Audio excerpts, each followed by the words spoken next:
RTV app వార్తల్ని క్షణాల్లో చదివే అవకాశం ఉంటుంది. ఒక న్యూస్ పేపర్, ఒక టెలివిజన్ ఛానల్ మీ చేతుల్లో ఎప్పుడూ ఉంటాయి. కేంద్ర ప్రభుత్వ విధానాల్ని నిరసిస్తూ సిఐటియు ఆధ్వర్యంలో కరీంనగర్ కలెక్టరేట్ ఏదైతే ఆందోళన చేస్తున్నారో మనతో మాట్లాడడానికి సిఐటియు నేతలు ఉన్నారు. ప్రధానమైనటువంటి డిమాండ్స్ ఏంటి? మీ ఎంతమంది కలిసి మీరు ఆందోళన చేస్తున్నటువంటి పరిస్థితి, ఎన్ని ఆర్గనైజేషన్స్ ఉన్నాయి?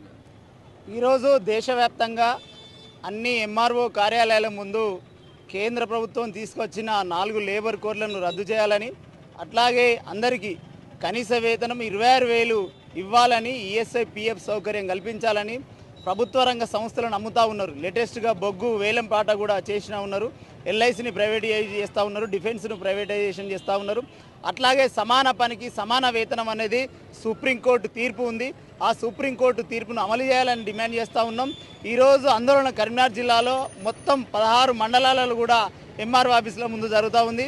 జిల్లా వ్యాప్తంగా ఆశా, అంగన్వాడీ, మున్సిపల్, గ్రామ పంచాయతీ, ట్రాన్స్పోర్టు, హమాలి, భవన నిర్మాణం, పవర్లూమ్ వర్కర్సు తదితర సిఐటి అనుబంధ కార్మిక విభాగాలన్నీ కూడా ఈరోజు అన్ని ఎంఆర్ఓ ఆఫీసుల ముందు ధర్నా చేస్తూ ఉన్నాం. దేశవ్యాప్తంగా కేంద్రంలో ఉన్న బీజేపీ ప్రభుత్వం మాయమాటలు చెప్పి కార్మికుల ఓట్లతోటి గెలిచింది. కానీ ఈ పోరాటాల వల్ల 4 లేబర్ కోడ్లు ఇప్పటివరకు ఆగినాయి. కానీ జూలై 30 నుంచి కూడా డ్రైవర్లకు సంబంధించిన యాక్ట్లు కూడా వచ్చినాయి. అంటే రాబోయే రోజులలో ఈ లేబర్ కోడ్ల వల్ల కార్మికులకు తీవ్రమైన నష్టం ఉంటుంది.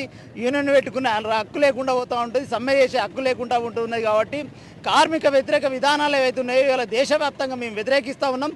ఇప్పటికైనా కేంద్రంలో ఉన్న బీజేపీ ప్రభుత్వం వెనక్కి తీసుకోవాలని విజ్ఞప్తి చేస్తూ ఉన్నాం.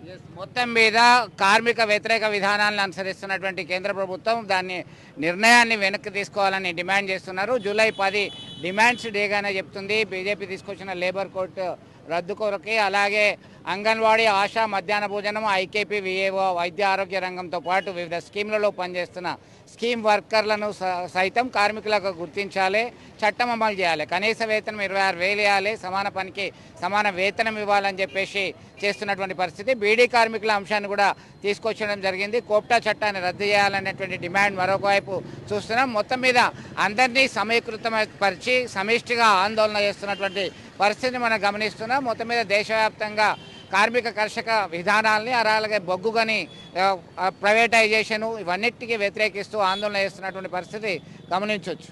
విడుదల సుమంత్తో కలిసి చంద్రశేఖర్, ఆర్టీవీ, కరీంనగర్.